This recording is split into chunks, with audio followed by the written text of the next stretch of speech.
It's the Holy Hour, the All Cure podcast. I'm Gavin. Thanks so much for joining us. We are continuing our 2016 wrap-up coverage.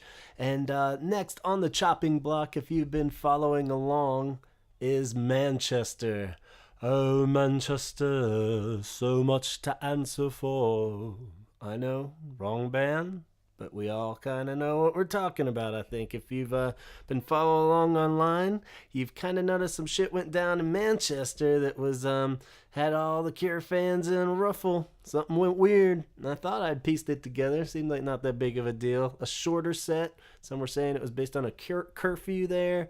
Robert's voice had been kind of going back and forth between being a little battered, a little ill, maybe, and people said, yeah, sore throat. You know, I was feeling a little rough. Curfew anyway. Good time to just kind of play a short set. And God forbid the Cure plays a short set. That means it's only 2 hours instead of 3 hours. I know if you were one of those people that flew across the world to get there, or somebody in Manchester that hadn't seen them in years, it would be a little sad if everybody else is getting 3 hour long shows packed full of this and that. And you got gypped of an hour. But I mean, come on. Even my man Morrissey, when he is in top form, at best will play 55 minutes. So hopefully everybody still had a good time. But there was a bit of a mystery. I thought for sure I'd pieced it together. You know, big deal. Curfew happens, and sometimes you're a little ill. You don't feel like playing for 3 hours. I think they deserve the right to do that. But maybe there was something more to it. Maybe it wasn't that simple and clear cut. So how the hell are we going to sort this out? Well, guess who's on the case? Old Detective Arusha, director-producer of Push, a Cure fan documentary, was there, of course. And she sent us a good report here and sort this shit out. If anybody can get to the bottom of it, it's her. So I'm just going to jump right into her documented evidence of what happened in Manchester. She'll guide you through each segment here as it's broken up with some pre-show talk and then what's going on at the show and then a wrap up on the way to Wembley. So without further ado, I'm going to hand it over to Arusha. Let's figure out what is going on in Manchester.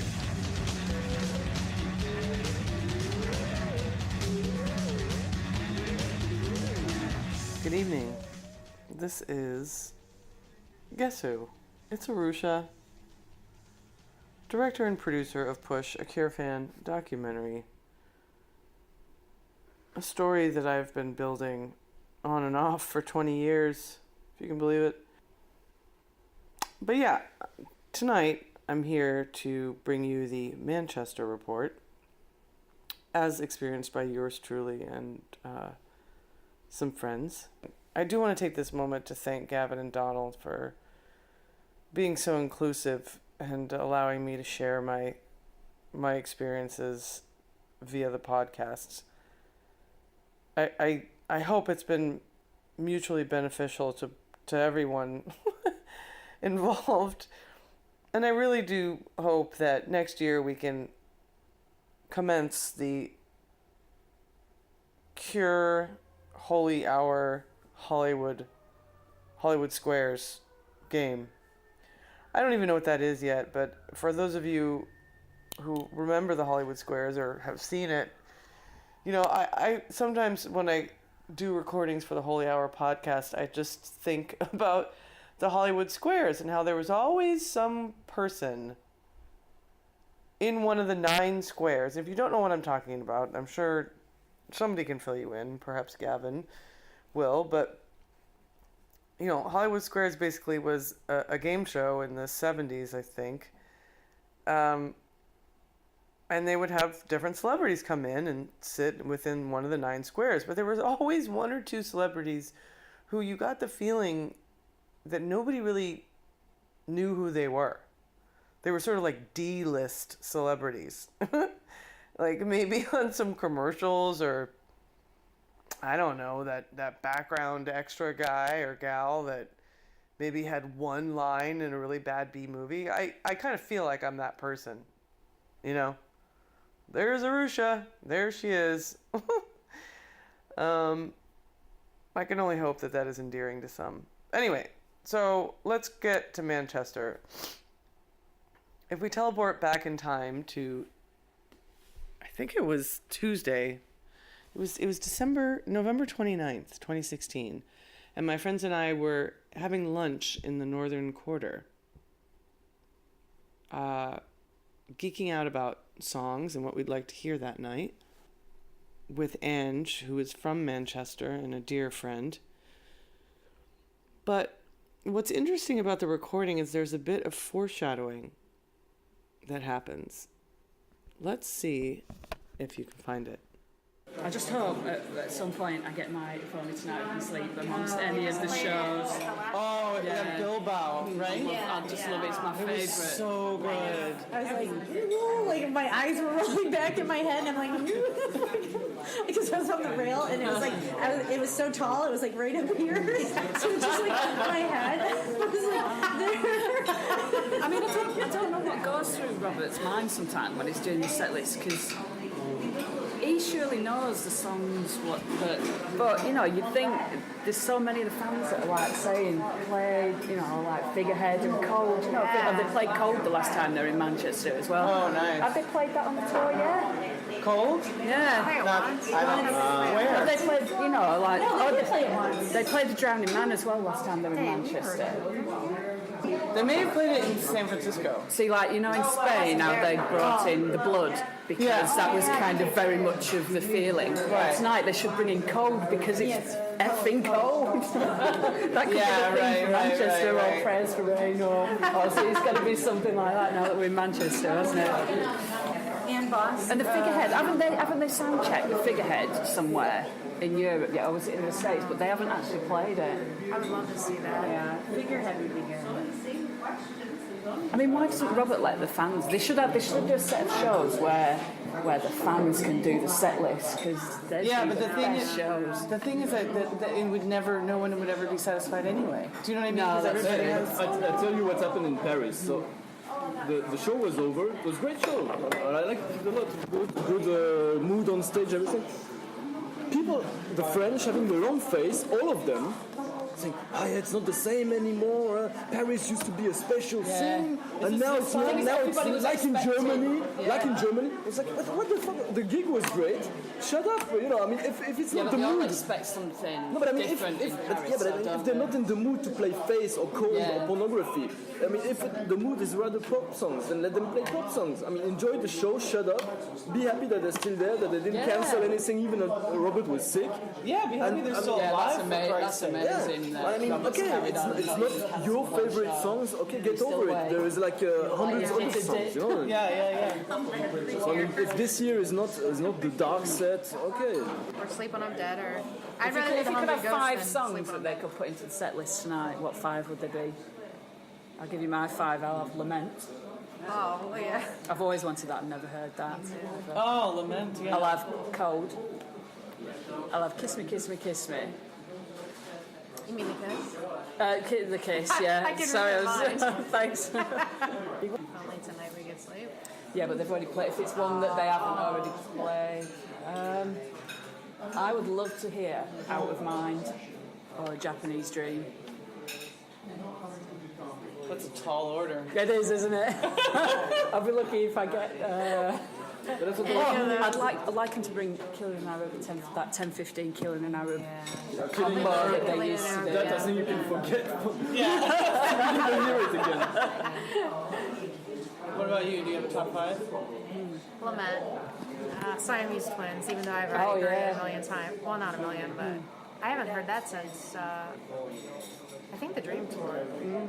Oh, no. We saw it at Berlin at Trilogy. Yeah.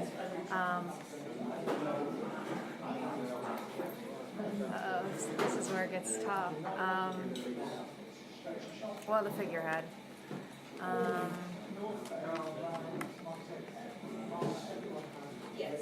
I would like to hear, like, The Funeral Party or All Cats Are Grey.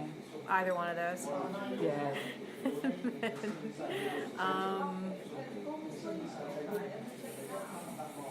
Oh, the same Deep Waters You. I really wanted to hear that. Did they do that at the They did start it of the once in tour? the States. Once. I think just once. I think it was in Austin. I mean, they could quite easily swap out from the Edge of Deep Green Sea for the same deep water, couldn't they? 'Cause they're about.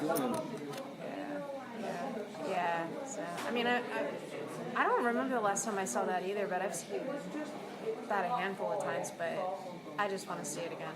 I mean, at this table, we would probably have, 500 shows between us? Oh, yeah. I mean, I guess we overlap, so maybe.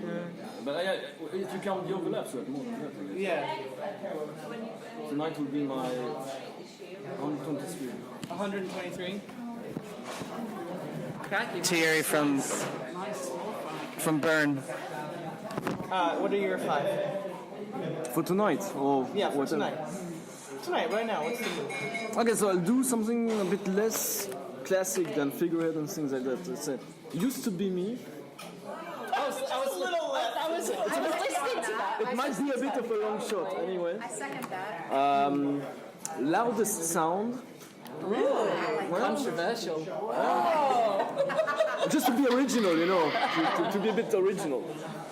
Then Someone's gone post 2000. I didn't think that would. yeah, but Bloodflower is a great album. Yeah. Something off well. A few hours after this, Yeah. I'm wondering where. Happy the Man. Yeah. That would be nuts. And to stop with the B-sides, Pig in the Mirror. Yeah. Can I have I couldn't five believe more? it when they started doing Man Inside My Mouth at Hammersmith. That was absolutely amazing. I was Did it sound good? That sounded really good. Yeah. You need to get Megan's 5. And then yours. All right. This is gonna be boring. It's gonna be boring. 13 or The Kiss. Cold. Figurehead. Just like Yeah, right. Do you think they'll play that? Oh, I better request it. Two more. So it's got to be like something. Okay, same Deep Water. I'm not very unoriginal, but and Wrong Number. I And tell I'm you what, serious. I'm liking a bit of Me Wrong too. Number now. When Me Reese too. does that solo, I love it. Me too. Absolutely love it. That's the whole thing is that I keep I'm freaking out during the song. I'm just like everybody else is like, psh. But after seeing it live several times, it's And really the truck I thing love that it. he's been adding in when he was doing those, Yeah. those were just really hello. I like the bit where he now does a hello and then the crowd will shout back to him on the final one and then it goes into Reeves' solo. Just, I actually do hope they play that. Waxy O'Connor's, All right, so my 5 is going to be. I'm going to tease a little bit out of it. So same Deep Water as You because it's such a beautiful long song, and I just like those Cure songs that just it takes you in for a long time, and you're in that space, you know. And then I'd like to hear Faith Into Forever. Okay. Oh yeah, when they're going to bring that out? Last night, Wembley. It's different with the Logic board now because everything's timed. I don't think we'll hear it.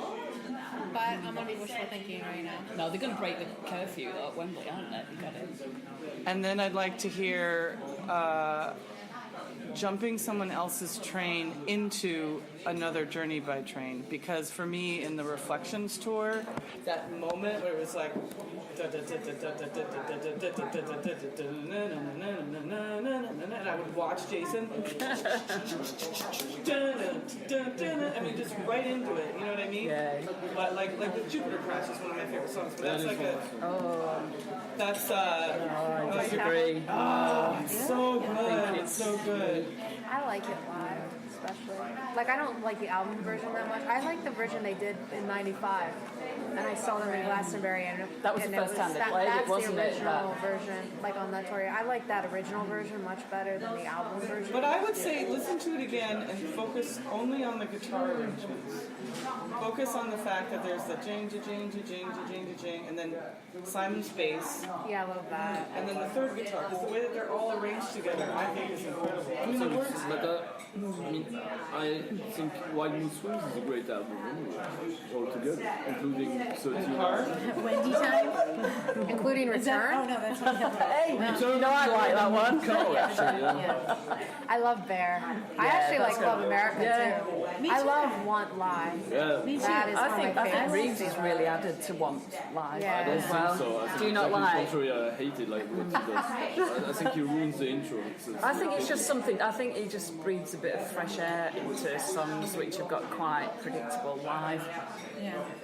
Whether you like his the guitar- style or not, because obviously his style's a lot different to Paul's, isn't it? Yeah. A night like this, and I like this. Has he had A the night all like shaved this, off? yeah, it's like a night like this, the guitar solo instead of like the sax thing or whatever. Yeah. He gets a little too crazy with that. Yeah, it's a little too. So I don't know. I just thought we'd get. I'd love them to start with a kiss, but they're not going to do that because they haven't done that for this tour yet. So we love that. We met some people on the flight from Barcelona to Manchester, just randomly people next to me that were like looking at the Yeah. Cure footage on the phone, and they were like, wow, it was so good, and now we're debating going to Manchester, but we don't think the show's going to be good in Manchester. And I was like, why? And they were talking more about the crowd. Well, one, they thought that the show wouldn't be as good as Barcelona because they thought Barcelona was so good, even though it wasn't as good as Bilbao.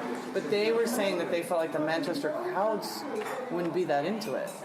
Ah, well, I've seen we the should best. see. Yeah, I mean, when you That get Morrissey shows. Morrissey Best show is crowd just and I've ever seen this year. amazing. Well, and that's the thing is that like you have to think like they're doing their job really well because if some guy on a plane is like, oh, I like The Cure, but wow, his voice sounds amazing, and I just wouldn't expect him to sound so good. And his wife was like, I wasn't even a fan, and now I want to go again. So they're playing to those people. Like we all go. No, I mean you know. that's what I mean. They need to play just like having in between days. All that is needed. Okay, that's not the question. But The freak show is not. no. I might go and find a cowbell somewhere this afternoon in Manchester and just start randomly hitting it in between the songs, and then everyone will I think that can't they're even going to play remember what Freak Freak Show sounds like. Show. And there you have it. From lunch into the gig. This is a very brief audio recording of the actual Manchester show. But let's see if you can pick up on the vibe of that show.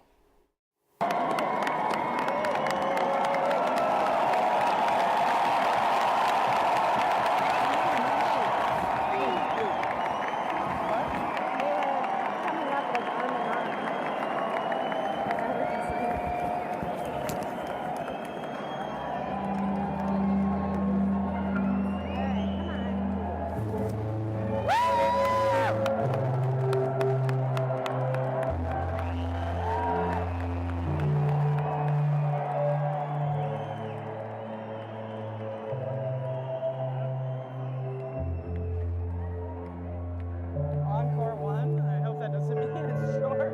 What? I said Encore 1, I hope it doesn't mean it's short. Yeah, right now.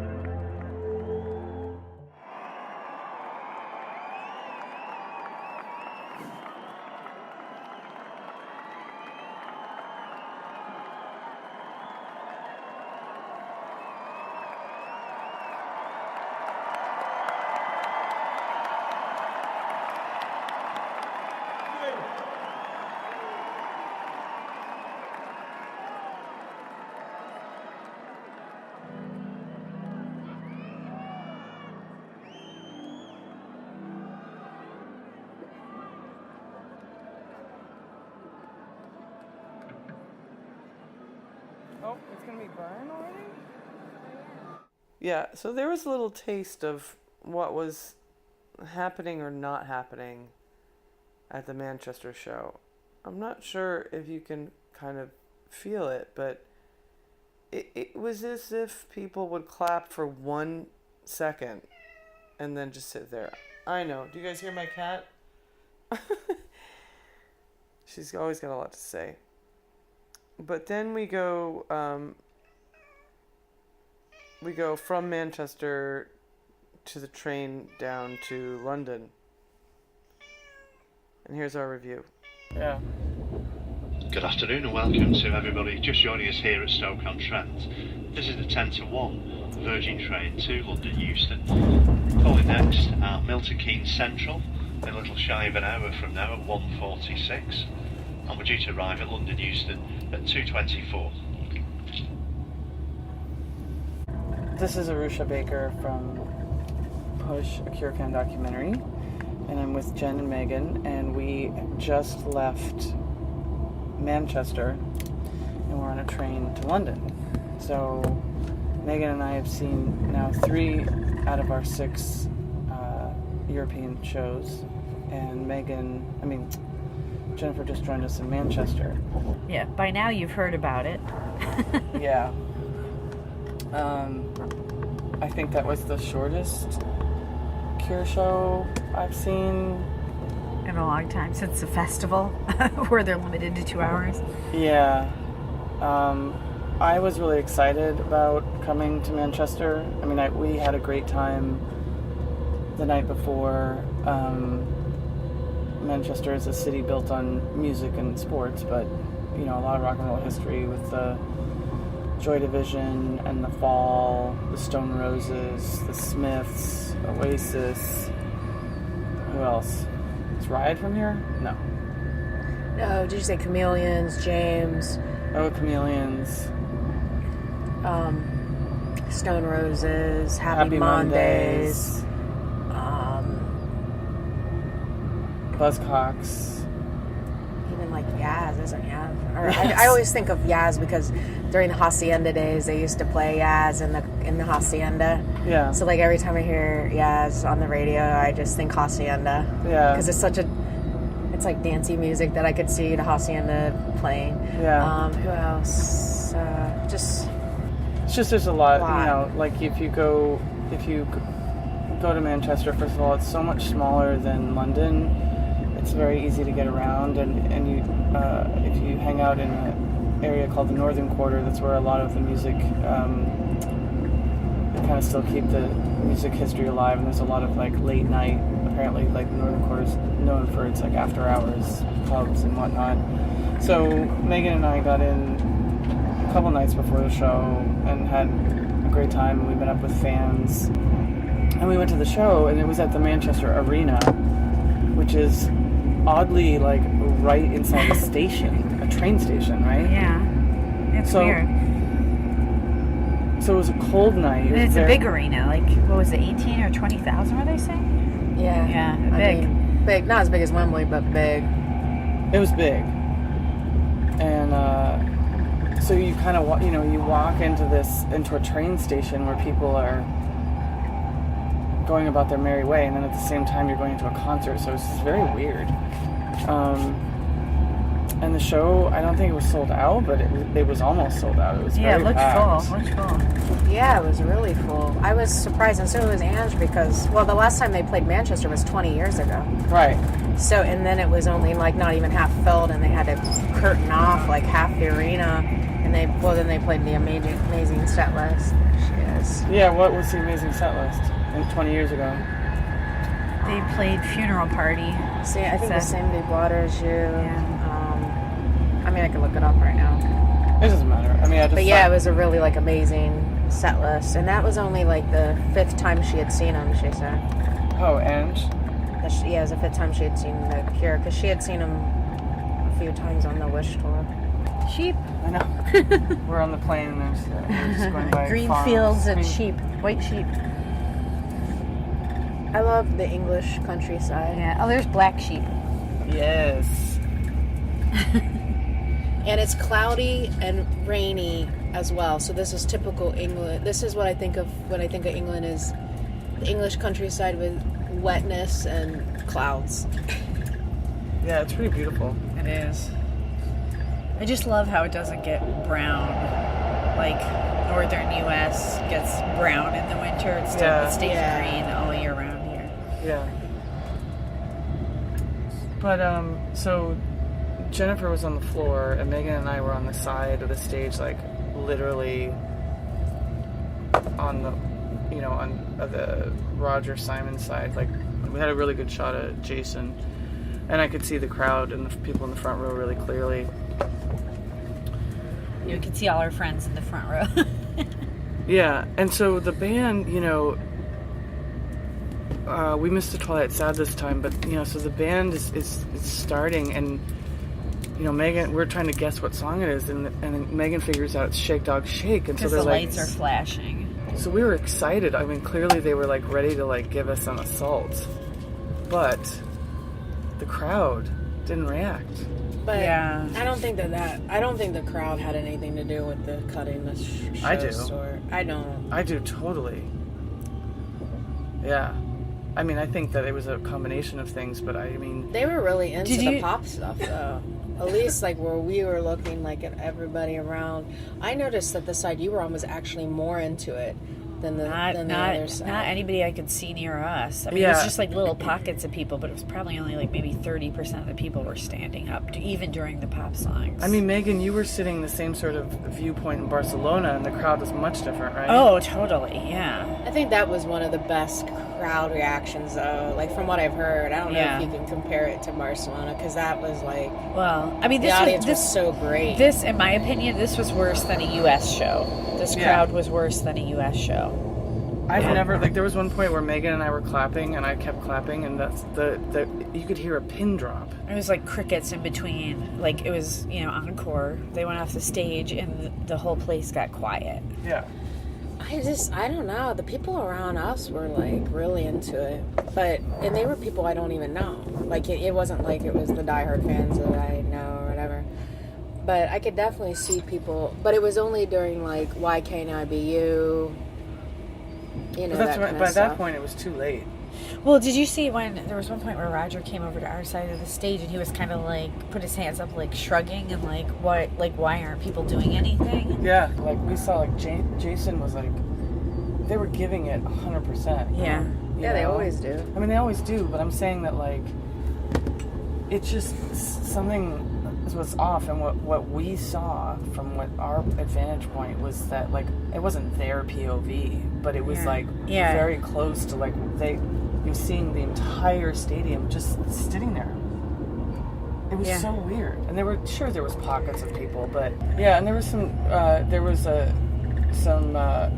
musical oopses in 100 years. Yeah. Is that why Simon got mad? Yeah.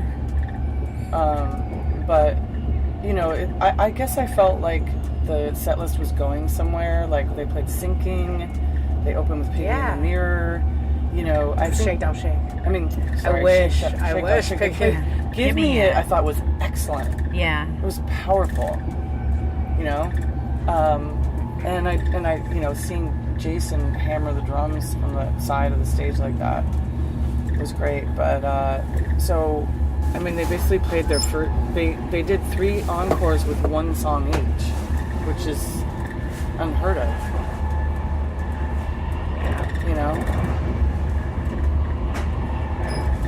Yeah. They probably just picked like 1 Yeah. 2 songs from all the encores of the. Well, didn't you say you were kind of near like the soundboard? Yeah, and they were like stuff like they were Skip like to Lullaby or.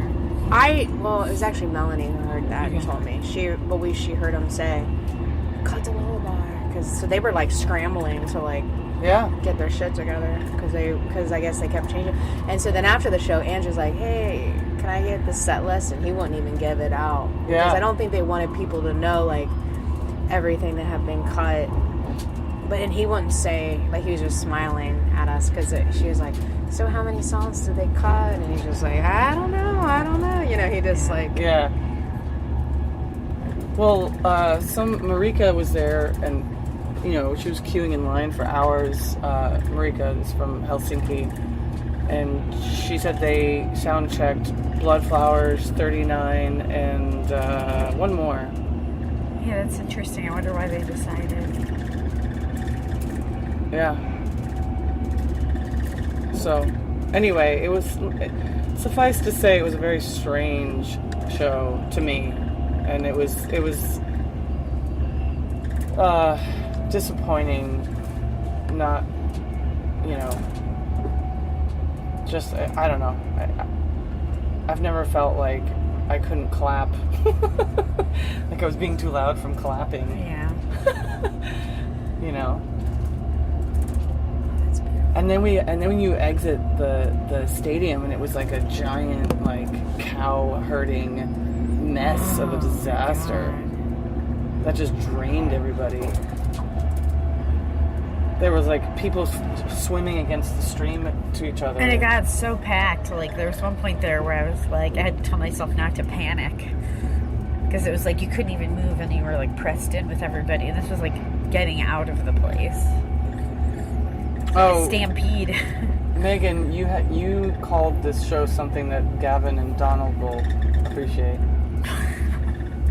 Do you remember? No, what did I say? It was the blah blah of the States. Oh, it was the Charlotte. Yeah, it was the Charlotte of the European tour. Although in Charlotte the crowd was totally into it. So Right. But it was, because that Charlotte show didn't sell out or didn't sell well or something, they did all singles. But this one was kind of like, it sort of felt the same thing. This is the show that's like want. Like people aren't at home reading Chain of Flowers saying, I wish I went to that show. Right. That that's not happening. Yeah.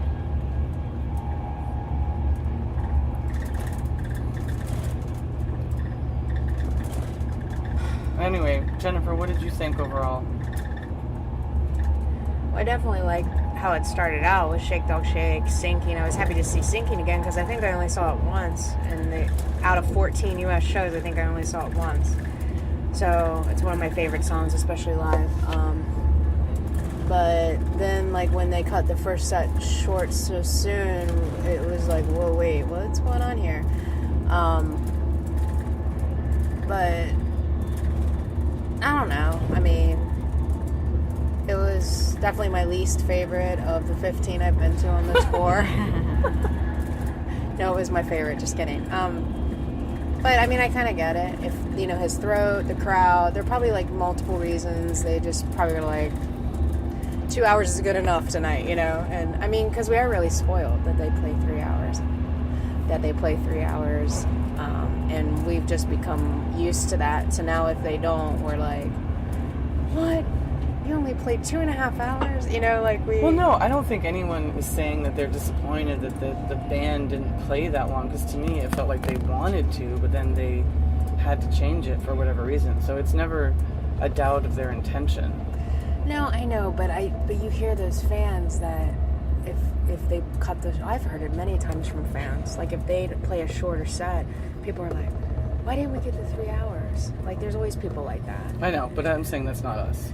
No, it's not, but I'm just saying, like, there's a lot of people like that. And I'm saying that they're probably like that because we're spoiled, because we do usually get longer sets, so people just expect that from them. People expect the 3 hour shows. And a lot of people, when they don't get it, they're like... Because I heard even people last night... Right. bitching about it. And right. So, but I'm just kind of like, I get it. It's the end of the tour. They've been on tour since May, with the exception of like a little bit of time off, but they're tired. There's probably like multiple reasons for only doing 2 hours, Totally. I think that, some bands don't even play 2 hours, so. Hey, if they played 45 minutes, I'd still go. Right. I mean, really. I mean, I go to Morrissey and I'm lucky if I get an hour and a half out of Morrissey. Right? First time I saw Morrissey, I drove 4 hours to see him. He played 50 minutes. Wow. I was pissed off. What do you think is the shortest Cure show we ever saw? Was it that Hard Rock Live recording thing, maybe? Or that, or when I saw when they played an hour and a half when I saw them at Modern Rock Live. There was that weird pub gig in '96, but that was like a crazy one-off. There was like they only played a few people songs, didn't they? in there. were you there? Yeah. Oh. Yeah. I don't know how or why, but Ian and I we got in. Huh. Wow. 2 of 3, all on the 12:15. That's great. Thanks, guys. Thank you. So, we've been also seeing, in the States, it was like we saw obviously a lot of people from the States and some people from Europe that came over. And now we're really getting to see a lot of people that we like. I've seen people that I haven't seen for 16 years and whatnot. But one of the things I thought was weird that's happening, this is my Simon time, is there some stupid fans who are knocking the fact that Simon's wearing an Iron Maiden shirt, which is the most ridiculous thing I've ever heard in my life. Yeah.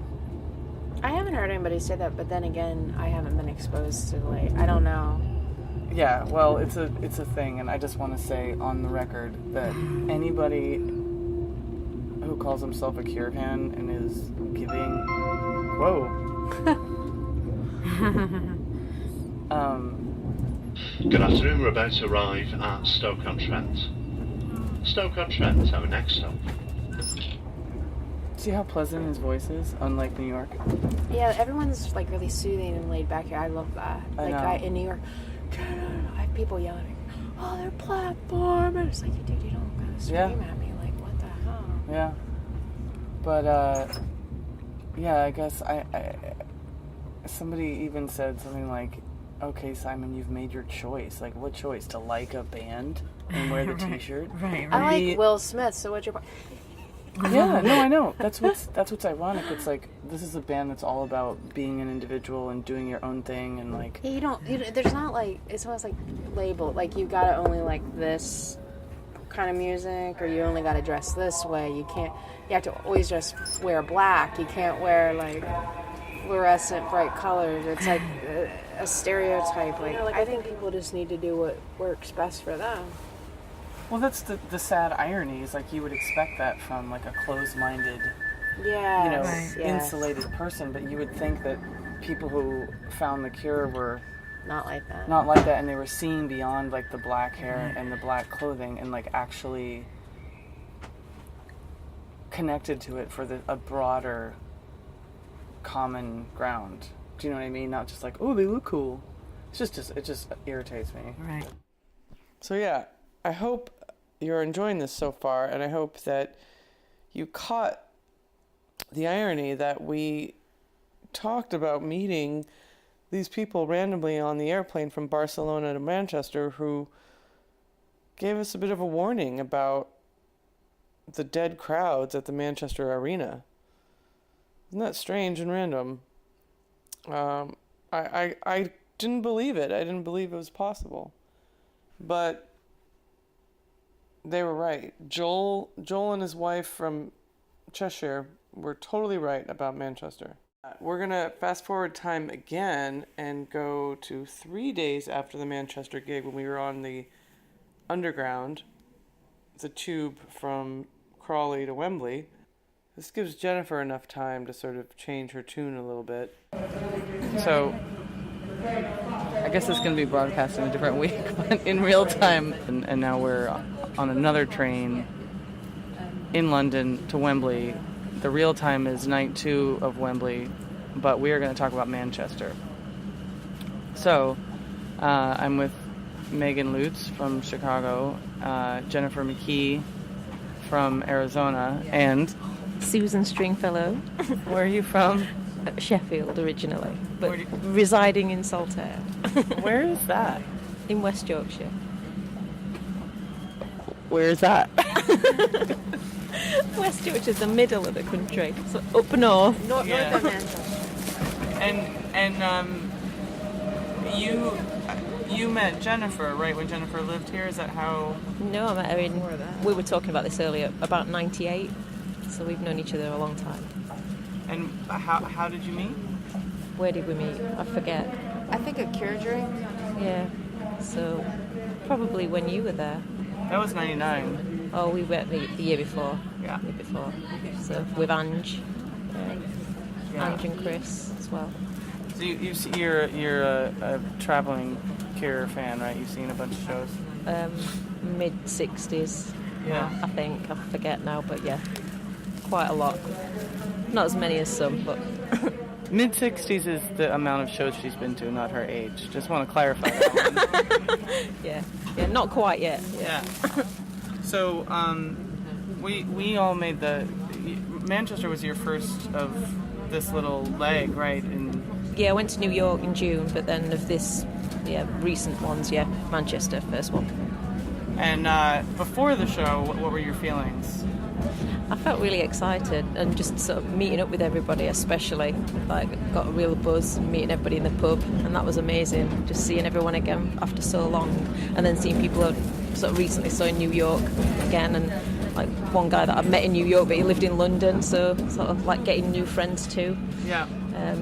And then just hoping to hear some rare stuff, and in for a long show, which we didn't quite get. Yeah. What's your take on what happened? What was your experience? Well, wait. First of all, where were you sitting or standing? I was standing about 7 or 8 rows back. Yeah. On Simon's side. Really clear view, so really good atmosphere because I had loads of space as well, so I could dance a lot. Were you and Jen standing together? No. No. I was with Jojo. Oh, okay. And a guy that I'd not met before then, called Dave. He's from Essex. So what happened? How was the show? It was good, but it sort of it did a weird thing because it normally I don't know, the start was amazing, you know, Shake Dog Shake, opening up, we were thinking we were going to get Plain Song or would have quite like Want or something like that, but, you know, to get that was amazing, and it started off how it should have ended for me. You know, it started off on a high and then it finished, it kind of fizzled out for me. I loved the show, don't get me wrong, I enjoyed, you know, all of it, but it just seemed abrupt for a normal Cure show that's not a festival gig. Yeah. So, yeah. I mean, some people were saying that Robert's voice had issue, but I really didn't notice it. That he struggled. Yeah, I didn't either. I didn't notice a problem with his voice, but I kept seeing him like clutch his throat towards the end. Yeah, but he always has his neck. But he normally does that with his top, but he was doing it like this. Maybe it was because the crowd was such shite. Probably. Sorry. It was really still. Yeah, really the still. crowd. I mean, there were pockets, like, but I mean, I agree. Like, if I compare, like, at first I thought the crowd wasn't that bad, but then if I compare the crowd there to what the first night in London, is huge difference. Yeah. Then it kind of made me think, oh, okay, wait a minute. Yeah, London was definitely better crowd, but at the same time, you know, those people in Manchester did pay for the ticket, you know, but my friend was telling me that her friend hadn't seen The Cure since '92. She went to Manchester, was blown away, and now she's coming to all the London shows. So see, to her, she didn't realize there was any issue because she's not used to the 3-hour shows. Like, we're kind of spoiled. Yeah, and somebody came along with me, and it was his first show. So for him, it was a completely new experience. And how was that for him? He was completely amazed by it, and amazed by all of us and our connection with each other as well, which was amazing for him to see all of that. Our little family. What is it? No, it's... Mind the gap between the train and the platform. This is Finchley Road. Finchley. Yeah, one more stop to Wembley. Is Wembley Park. This is an all-stations Metropolitan line train to Watford. There are severe delays on the Piccadilly line due to the lack of available trains. London Underground wishes to apologise for any delays caused.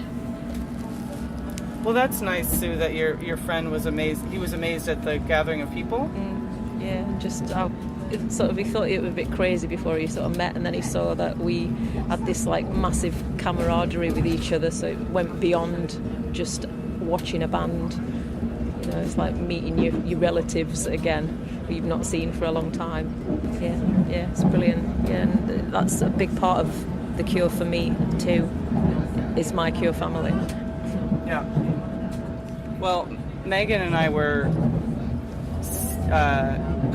standing together. We had these great side seats. I could see you where I was dancing on the floor, and I kept looking over to you, watching you dancing, and I was like dancing with you remotely. Yeah. Well, because did you see anybody else dancing by us? I couldn't, no. Yeah. Just you. Yeah. And that was like me. That's because we were the only ones dancing in our whole section. But it's like that for me, where I was standing. No, there were only sort of me, Jojo, and Dave and David sort of, who were dancing. You know, nobody else was dancing around us. And Ange and I saw you guys too.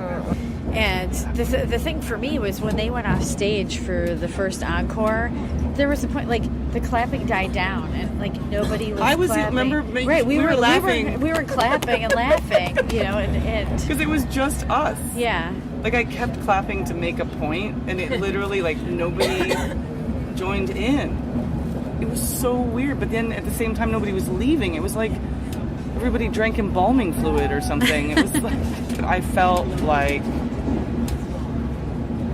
they must be frustrated. Like it must be frustrating to put all this energy out after a whole year of touring. And not that, like you said, it's not... And they were just coming back to their home country. Right. I think it was something on Chain of Flowers. I don't know who posted it, whether it was Craig or he was reposting something, but it said something like they deserved a hero's welcome, and they didn't get one. Yeah, but don't you remember, like, I don't know if you guys remember this, but I do just from having lived here, that, like, when I, like, the time that I moved here and stuff, I mean, they really didn't even want to play the UK, don't you remember? Because they couldn't sell out shows. And so they were like, we're never playing the UK again, you know, they were saying stuff like that. And, like, well, they hadn't played Manchester in 20 years. I mean, they had played London, they had done, like, festivals, but, it, like, because of the reaction, because of the, they felt like in the UK they didn't get, like, very good reception. Yeah, I had no idea. Because I remember London Astoria, I remember Hyde Park.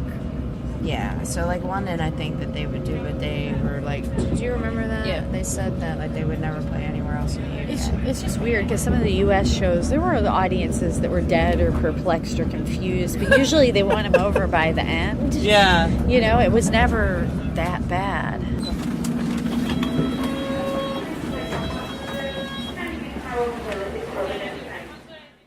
So, out of the 1,000,001 recordings you can get of The Cure, those few sentences that Robert said, Wembley Night 1, are hard to find.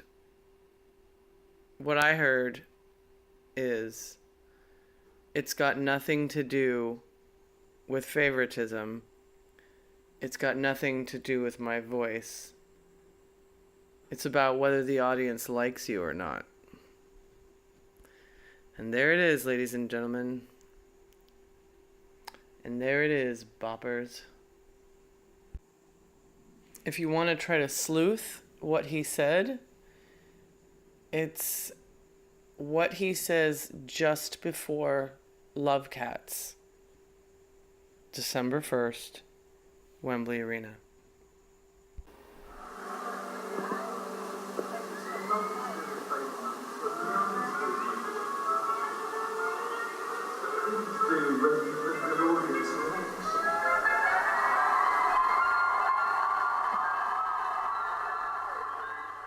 There you go, guys. The scoop on Manchester. So fascinating. So weird. You would think that the crowd would just be going apeshit from start to finish over there. But who knows? It's weird. Even just mixing this stuff on the little sound clip that Arusha had from the actual show there, where you could see the initial applause on the waves here while I'm editing it, you know? Like the applause blows up when they come out on stage. It just goes, you can just see the big bubble, then it goes down.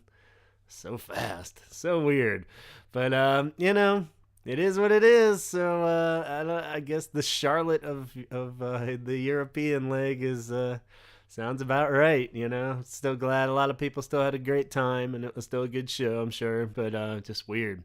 So who knows? But if you Manchester fans out there have any further information that you could contribute, go on over to the Facebook thread and add it to there and hear your 2 cents. Maybe it was a different perspective from a different side of the arena. Who knows? But pretty cool.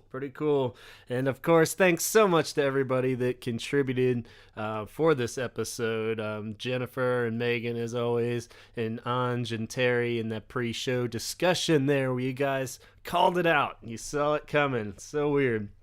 And again, thanks to Susan too on the tube there, talking Manchester with Arusha and Megan and Jennifer.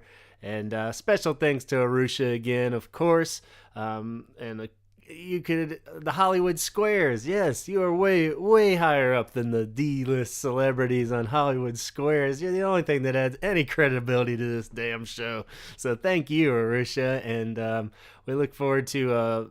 We're trying to get some kind of crossing of paths so you can get a good full Arusha episode where Donald and I get to talk to her in a calm situation setting there, and hopefully we can make that happen in 2017 and get a real good. I'm sensing already it'll be a 2-parter episode, but I don't want to talk it up until it happens. But we all, I think, are hoping to get that Arusha episode. So as always, thanks so much. Any kind of international traveling is exhausting, and I'm sure the last thing she feels like doing is sending me little clips of here and there of these amazing shows and travels that she's been on. So we're totally grateful and that she's been able to let us tag along in hindsight even. So thanks so much, Arusha.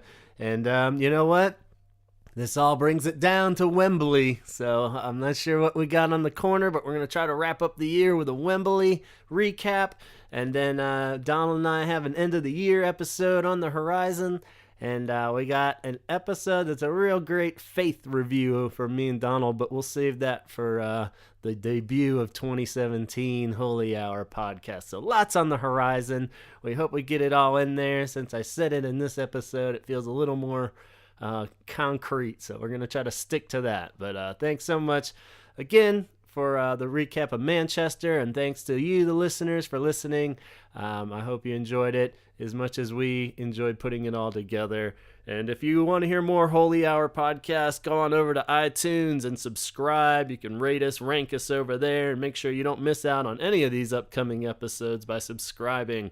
And again, go over to Facebook and like that page so you can get some inside scoop.